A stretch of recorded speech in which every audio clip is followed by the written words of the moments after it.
Árið 2024 var heldur betur viðburðaríkt hér í Elliðaárstöð. Viðburðir voru haldnir í samstarfi við skapandi fólk og fyrirtæki og margt fleira. Í janúar var haldið útgáfuhóf bókarinnar og sjónvarpsþáttanna Frábær hugmynd. Nýársþing Kíó var haldið í samstarfi við Veitur á veitingastaðnum í Elliðaárstöð. Í tilefni af vetrarhátíð og safnanótt var boðið upp á rafmagnaða upplifun fyrir öll skilningavit. Upplifun, verk í eigu Veitna, var komið fyrir hér í skrúðgarðinum. Þá var einnig boðið upp á raftónlistagjörningin Rafleiðslu. Á Hönnunarmars og barnamenningarhátíð bauð Elliðaárstöð til fjölskylduviðburðarins Undur hugmynda.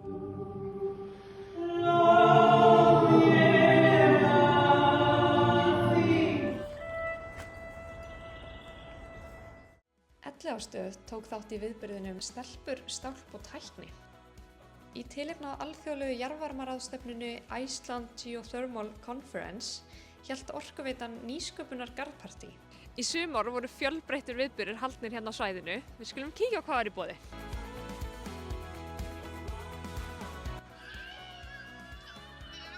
Fyndið í þessari sýningu? Það var að segja brandara.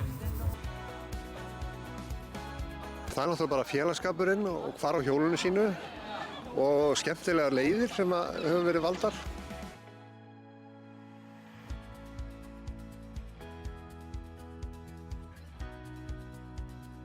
Við erum velkomin í heimsókn í heimili Veitna. Á menningarminjadögum Evrópu voru haldnar 2 leiðsagnir. Við höfum tækifæri til að gera betur. Í september var Evrópsk samgönguvika og efndi Elliðaárstöð, Orka náttúrunnar og Veitur til hádegismálþingsins aðförin í öndvegi. Ekki meira en minna en 700 nemendur. Hvað menntun ertu með? Hvað ertu að gera í vinnunni? Mér líður eins og ég sé smá útihátíð, það er mjög næs. Það má segja að rafstöðin hafi verið vel nýtt þetta árið þar sem jafnt hlauparar sem og hrollvekjur áttu hér aðsetur. Keppendur á heimsmeistaramóti bakarslaupa voru með bækistöðar í rafstöðinni. Tónlist og ganga og sprell og spaug og hrollur.